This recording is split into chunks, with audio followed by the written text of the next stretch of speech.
रुक करेंगे इस्लामाबाद का, जहां समंदर पर पाकिस्तानियों के लिए इफ्तिताह किया जा रहा है डिजिटल पोर्टल का, जिसकी तकरीब में वज़ीर-ए-आज़म इमरान खान शरीक हैं। तकरीब जारी है और इस वक्त दस्तखत किए जा रहे हैं। मनाज़िर अपनी टीवी स्क्रीन पर आप देख सकते हैं बराह रास्त। और कुछ देर पहले वज़ीर ख़ारजा शाह महमूद कुरैशी ने भी यहाँ पर ख़िताब किया था और मुमकिन तौर पर कुछ देर में वज़ीर-ए-आज़म पाकिस्तान इमरान खान ख़िताब करेंगे। इस वक्त ये तकरीब जारी है जहाँ पर डिजिटल पोर्टल जो है उसका इफ्तिताह किया जा रहा है और इस पोर्टल के तहत ओवरसीज़ पाकिस्तानियों को ये सहूलत हासिल होगी कि वो पावर ऑफ अटर्नी की तस्दीक करवा सकेंगे। और फ़िलहाल ये 10 ममालिक में से शुरू किया जा रहा है। इसके बाद आगे मज़ीद ममालिक में भी इसकी तौसीक की जाएगी।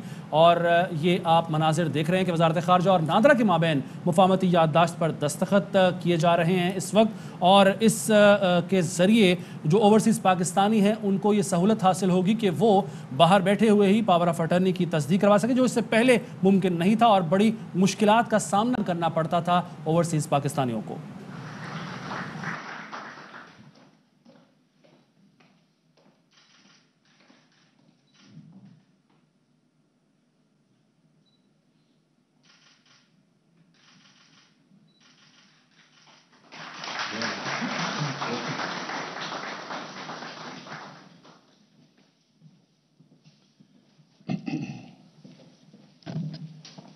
बिस्मिल्लाहिर्रहमानिर्रहीम। इय्याका नअबुदु व इय्याका नस्तईन।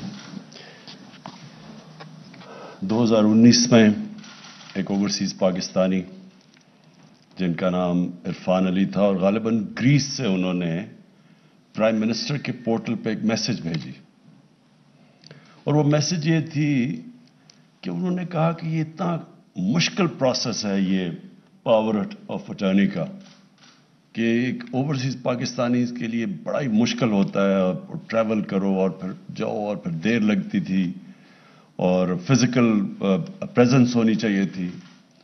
तो और जिस तरह कहा गया ये छोटा नंबर नहीं हर साल जिसको पावर अटर्नी चाहिए होती है। कोई 75,000 पाकिस्तानियों को सालाना ये इस प्रोसेस से गुजरना पड़ता था। तो उसने ये कहा कि ये आप इसको डिजिटाइज क्यों नहीं करते, टेक्नोलॉजी का इस्तेमाल करें। और उसने फिर एक तजवीज़ दी मेरे पोर्टल के ऊपर। उसके बाद ये प्रोसेस शुरू हुआ और उसके बाद फिर जितना नादरा को भी एक्ट भी चेंज किया गया और आज हम इधर पहुंच गए हैं कि हम उन्हीं पाकिस्तानियों के लिए जो मेहनत कश पाकिस्तानी जिनके ऊपर हमारा मुल्क चल रहा है आज, उनकी जो रेमिटेंसेस हैं तकरीबन $30 अरब रेमिटेंसेस भेजते हैं हर साल वो। और जो हम एक्सपोर्ट से वो जो गैप पूरा नहीं कर सकते उनके पैसे की वजह से आज हम पाकिस्तान इधर खड़ा है। तो इसलिए मुझे आज खुशी हो रही है कि हमने उनके लिए एक और आसानी पैदा की।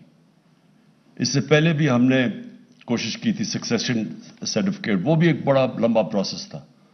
उसके लिए भी हमने टेक्नोलॉजी का इस्तेमाल किया और आज वो जो प्रोसेस बड़ा ही मुश्किल था उसको अब एक उनके लिए उधर आसानी पैदा हुई। और ये अब ये दूसरा स्टेप है कि उनकी ज़िंदगी में आसानी हो। मेरा इंटरेक्शन ओवरसीज़ पाकिस्तानी से सबसे ज़्यादा क्रिकेट के दिनों में जब हम क्रिकेट खेलने जाते थे तो वो ओवरसीज़ पाकिस्तानी एक ऐसे होते हैं जो ज़्यादातर मजबूरी में मुल्क से निकलते हैं, नौकरियां नहीं मिलती, मेरिट का सिस्टम नहीं होता, तो वो अपॉर्चुनिटीज़ के लिए बाहर जाते हैं। और ज़्यादातर जो मेरा एक्सपीरियंस रहा ओवरसीज़ पाकिस्तानीज़ में वो उधर जाके ज़्यादा पाकिस्तान को की कदर होती है। वो चाहते हैं कि हमारा मुल्क भी अच्छा हो। वो क्रिकेट मैच होता है तो सारे जाके पाकिस्तानी टीम के साथ खड़े होते हैं और वर्ल्ड कप होता है तो सारा ओवरसीज़ पाकिस्तानीज़ दुआ कर रहा होता है पाकिस्तान के लिए, इसलिए कि वो उनको और ज़्यादा कदर हो जाती है अपने मुल्क की। और वो मैं उनको बड़े पेट्रियाटिक पाकिस्तानीज़ हमेशा समझता हूँ। और वो जब भी कोई पाकिस्तान में मुश्किल आती है, सैलाब के दिनों में या जो ज़लज़ला आया तब, ये शौकत खानम के लिए हमेशा वो दिल खोल के पैसा देते हैं और चाहते हैं कि हमारा मुल्क आगे बढ़े। तो इनकी मेरे ख़ास अहमियत है मेरे दिल में। और ये वो लोग हैं जो कि हमारा सबसे बड़ा असासा है। अगर हम सही माने में, मैं हमेशा پالیٹکس میں آنے سے پہلے بھی یہ سوچا تھا کہ اگر ہم صحیح معنی میں اس اثاثے کو ٹیپ کر لیں تو ہمیں کوئی کسی IMF یا کسی کی قرضوں کی ضرورت نہیں ہے. لیکن بدقسمتی سے ہم نے کبھی ان کو اثاثہ نہیں سمجھا اور ہم نے بجائے ان کی زندگی آسان کرنے میں ان کی زندگی میں مزید مشکلات پیدا کی. ہم نے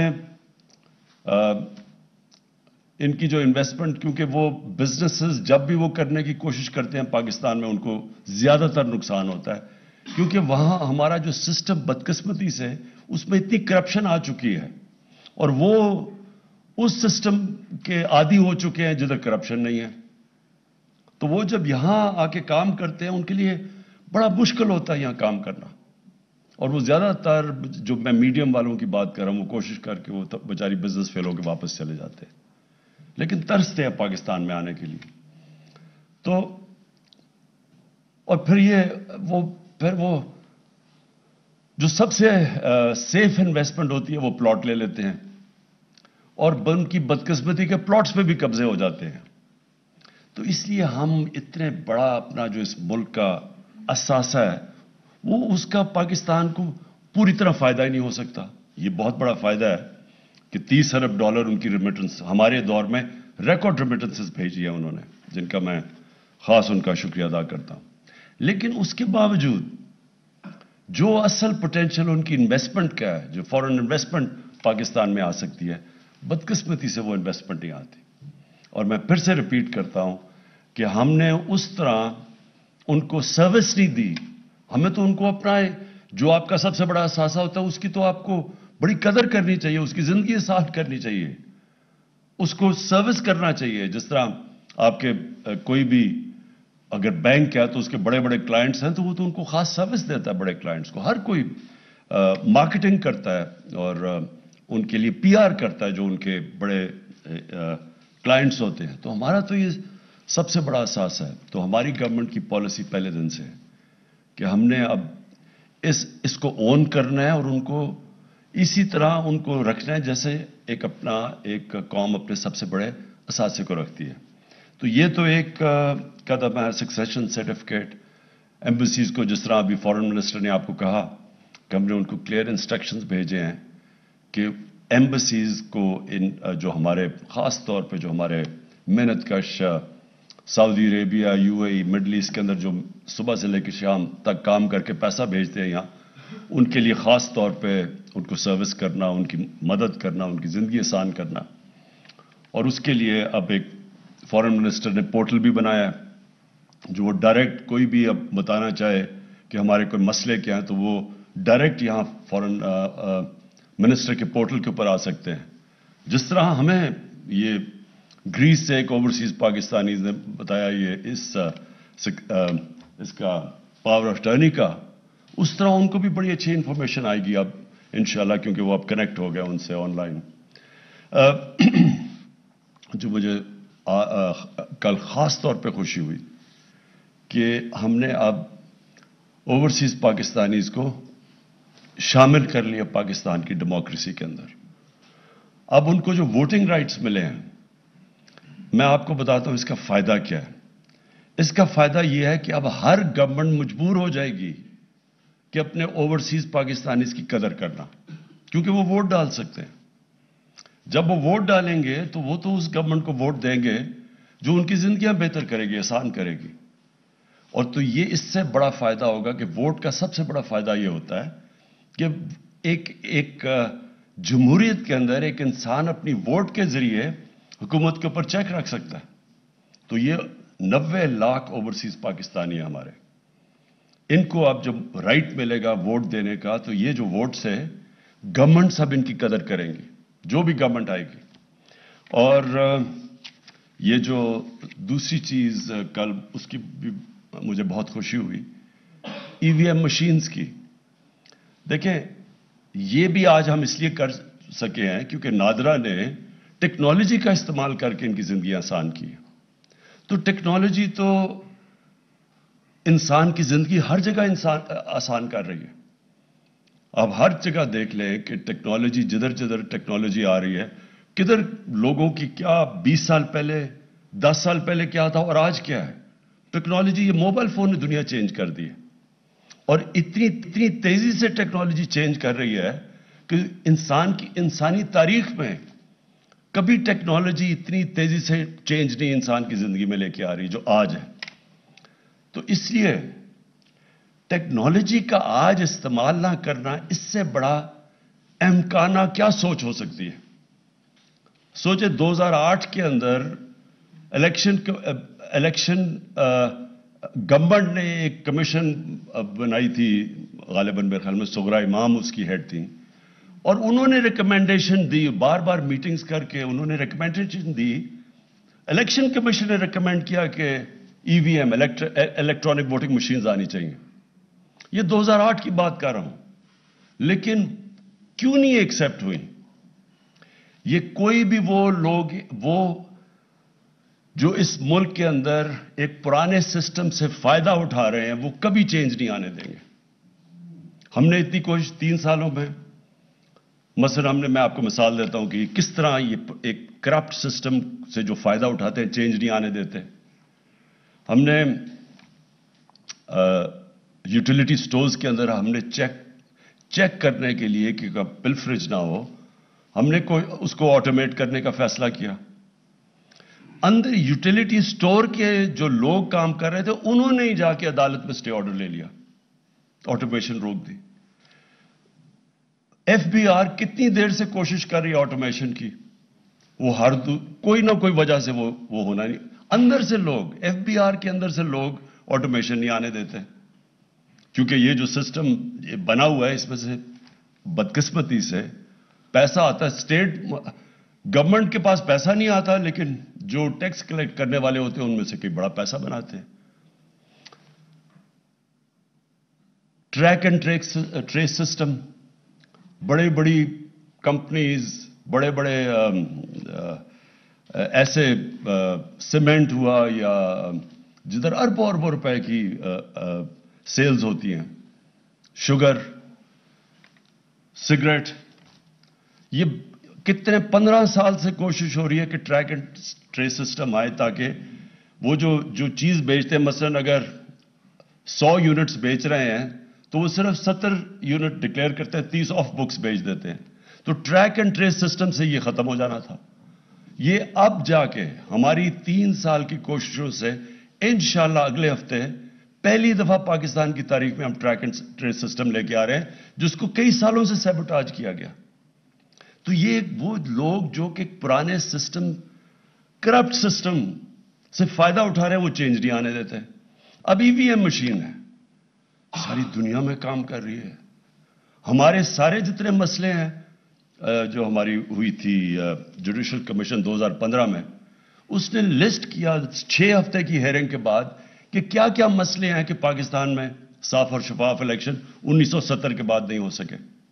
उन्होंने लिस्ट की क्या वजूहत थी, वो सारे मसले खत्म हो जाते हैं ईवीएम मशीन से।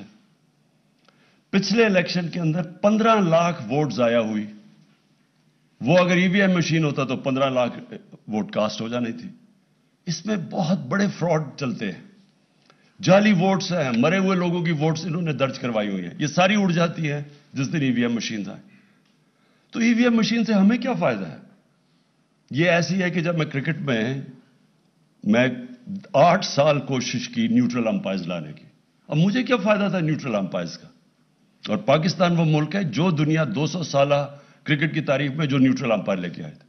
हमने सेनेट इलेक्शन में कहा कि ओपन बैलेट होनी चाहिए, क्योंकि सबको पता है कि सेनेट के अंदर पैसा चलता है, वोट खरीदी जाती है, क्योंकि सीक्रेट बैलेट है, खुफिया बैलेट के अंदर पैसा चल जाता है, सबको पता है। 30 साल से पैसा चल रहा है। हम गवर्नमेंट में बैठ के हमने कहा कि ओपन बैलेट होनी चाहिए, पता चले कि किसने किसको वोट दी है। ये दोनों जमातों ने उसके खिलाफ खड़े हो गए। यानी इसमें मुझे क्या फायदा, हमारी पार्टी को क्या फायदा कि अगर लोगों को पता चल जाए किसने किसको वोट दिए। तो ये सारे वो लोग हैं जो करप्ट सिस्टम को बचा रहे हैं। और ये सारी जंग पाकिस्तान में ये है कि एक तरफ एक करप्ट स्टेटस को बैठा हुआ है जो एक करप्ट सिस्टम को बचा रहा है, और दूसरी तरफ एक मुल्क को आगे बढ़ाने की कोशिश हो रही है नई टेक्नोलॉजी का इस्तेमाल, रिफॉर्म्स करके, इस्लाहात करके। اور یہ اس وقت یہ جو سارا اسمبلی میں کل ڈرامہ ہوا تھا وہ اس چیز کا تھا. کیوں روک رہے ہیں آپ اوورسیز پاکستانیز کو ووٹ ڈالنے میں؟ ان کی پیسہ تو آپ لے لیتے ہیں لیکن وہ ووٹ نہیں دے سکتے. ان کے پیسے پہ ملک چلتا ہے لیکن ووٹ نہیں ہم نے لینے دینا ان کو. ای وی ایم مشینز 2008 سے کوشش کر رہے ہیں لیکن یہ بلاک کر رہے ہیں. آج کیونکہ میں اوورسیز پاکستانیز کو ایڈریس کر رہا ہوں اور میں ان کو یہ کہنا چاہتا ہوں کہ ہماری گورنمنٹ ایک تو بہت خوش ہے کہ آپ کو ووٹنگ کا رائٹ ملا اور اب ہم آئی ووٹنگ کے ذریعے آپ شامل ہوں گے پاکستان میں. پاکستان کی گورنمنٹ سینسٹیو ہوں گی کہ اوورسیز پاکستانیز کی کیا پرابلمز ہیں. اور دوسرا ان کی ہم نے زندگی آسان کی ہے اور انشاءاللہ ان کی زندگی مزید ان کے لیے ہم اور سہولتیں پیدا کرتے جائیں گے ان کو یہ بتانے کے لیے کہ پاکستان کی قدر کرتا ہے. شکریہ. وزیر اعظم عمران خان ڈیجیٹل پورٹل کی افتتاحی تقریب سے خطاب کر رہے تھے. انہوں نے کہا کہ بیرون ملک 90 لاکھ پاکستانی ہیں ووٹ کا حق استعمال کر سکیں گے. ای وی ایم کی منظوری سے بہت خوشی ہوئی. انہوں نے کہا کہ ایف بی آر میں آٹومیشن کی کوشش کی, ایف بی آر کے لوگوں نے ہی رکوا دیا. ٹریک اینڈ ٹریس سسٹم لانے کی کوشش کی, مخالفت کی گئی. ہماری کوششوں سے انشاءاللہ آئندہ ہفتے ٹریک اینڈ ٹریس سسٹم بھی آ جائے گا. ساتھ ہی ساتھ انہوں نے کہا کہ کرپٹ سسٹم سے فائدہ اٹھانے والے جدت نہیں لانا چاہتے. اوورسیز پاکستانی یہاں پلاٹس لیتے ہیں, بدقسمتی ہے اس پر بھی قبضے ہو جاتے ہیں.